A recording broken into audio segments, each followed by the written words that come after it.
കാലാവസ്ഥ കാലനായി മാറുന്ന കാഴ്ചയാണ് നാം കണ്ടുകൊണ്ടിരിക്കുന്നത്. കുറച്ചു കാലമായി താപനിലയിലും കാലാവസ്ഥാ രീതികളിലും ഉണ്ടാകുന്ന മാറ്റങ്ങൾ വളരെ വലുതാണെന്ന് പറയണം. അത് മനുഷ്യജീവിതത്തെ പ്രതികൂലമായി തന്നെ ബാധിക്കുന്നുണ്ട്. കഴിഞ്ഞ 200 വർഷത്തിനിടയിൽ ആഗോളതാപനത്തിന് ഉത്തരവാദികൾ മനുഷ്യരാണെന്ന് കാലാവസ്ഥാ ശാസ്ത്രജ്ഞർ ആവർത്തിച്ച് പറയുന്നുണ്ട്. കഴിഞ്ഞ 4 ദശകങ്ങളിൽ ഓരോന്നും 1850 ശേഷമുള്ള ഏതൊരു ദശകത്തെക്കാളും ചൂടേറിയതാണ്. കാലാവസ്ഥാ വ്യതിയാനം പ്രധാനമായും ഉയർന്ന താപനിലയാണ് സൂചിപ്പിക്കുന്നതെന്നാണ് പലരും കരുതുന്നത്.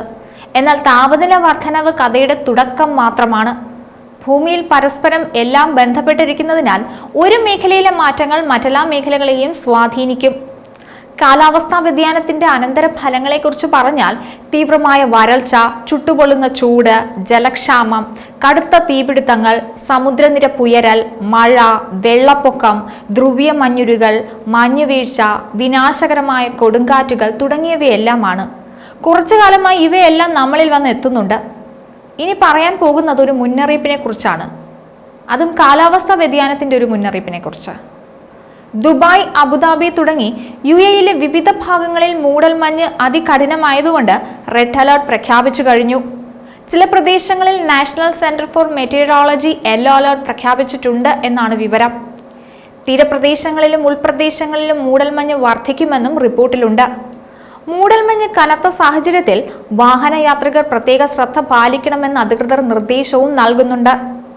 ഇലക്ട്രോണിക് ഇൻഫർമേഷൻ ബോർഡുകളിൽ കാണിക്കുന്ന വേഗപരിധിക്ക് അനുസൃതമായി തന്നെ വാഹനം ഓടിക്കണമെന്ന് പോലീസും പറയുന്നുണ്ട്. Al Ain Abu Dhabi road, Sheikh Maktoum bin Rashid road, Abu Dhabi Dubai highway, Al Khadim, Arjan, Al Taweela എന്നിവിടങ്ങളിൽ കനത്ത മൂടൽമഞ്ഞാണ് അനുഭവപ്പെടുന്നത്.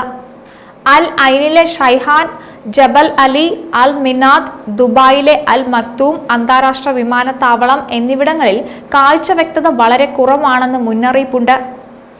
മൂടൽമഞ്ഞിനൊപ്പം മേഘാവൃതമായ അന്തരീക്ഷമാണ് UAE നിലനിൽക്കുന്നത്. മണിക്കൂറിൽ 35 കിലോമീറ്ററിൽ വേഗതയിൽ കാറ്റ് വീശാനും ഇടയുള്ളതിനാൽ ജാഗ്രത പാലിക്കണമെന്നും നിർദ്ദേശമുണ്ട്.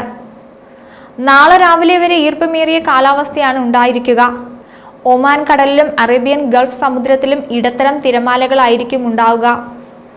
കാലാവസ്ഥ കലിതുള്ളി നിൽക്കുകയാണ് നമ്മുടെ നാട്ടിലും മറുനാട്ടിലുമെല്ലാം. പ്രവാസികൾ നിർദ്ദേശങ്ങളെല്ലാം കൃത്യമായി പാലിക്കാൻ ശ്രദ്ധിക്കണം. ഏത് രീതിയിലേക്കാണ് കാലാവസ്ഥ മാറുന്നതെന്ന് പറയാൻ സാധിക്കില്ല. കാലാവസ്ഥാ വ്യതിയാനം നമ്മുടെ ആരോഗ്യത്തെയും ഭക്ഷണത്തെയും സുരക്ഷയെയും ജോലിയെയും ജീവിതത്തെയും ഒക്കെ താറുമാറാക്കും. ചെറിയ ദ്വീപ് രാഷ്ട്രങ്ങളിലും മറ്റ് വികസ്വര രാജ്യങ്ങളിലും താമസിക്കുന്നവരെ പോലുള്ള നമ്മളിൽ ചിലർ ഇതിനകം തന്നെ കാലാവസ്ഥാ പ്രത്യാഘാതങ്ങൾക്ക് ഇരയാകുന്നുണ്ട്. സമുദ്രനിരപ്പ് ഉയരൽ, ഉപ്പുവെള്ളത്തിന്റെ കടന്നുകയറ്റം തുടങ്ങിയ സാഹചര്യങ്ങൾ മുഴുവൻ സമൂഹങ്ങളെയും മാറ്റിപ്പാർപ്പിക്കേണ്ടി വരുന്ന അവസ്ഥയിലേക്ക് എത്തിയിരിക്കുന്നു. കൂടാതെ നീണ്ടു നിൽക്കുന്ന വരൾച്ച ആളുകളെ പട്ടിണിയുടെ ഭീഷണിയിലേക്കും തള്ളിവിടും. ഭാവിയിൽ കാലാവസ്ഥയുമായി ബന്ധപ്പെട്ട സംഭവങ്ങൾ മൂലം കുടിയിറക്കപ്പെടുന്നവരുടെ എണ്ണം വർദ്ധിക്കാൻ സാധ്യതയുണ്ട്. മറ്റൊരു വീഡിയോയുമായി വീണ്ടും കാണാം. ന്യൂസ് ഡെസ്ക്, ഈനാട് മലയാളം.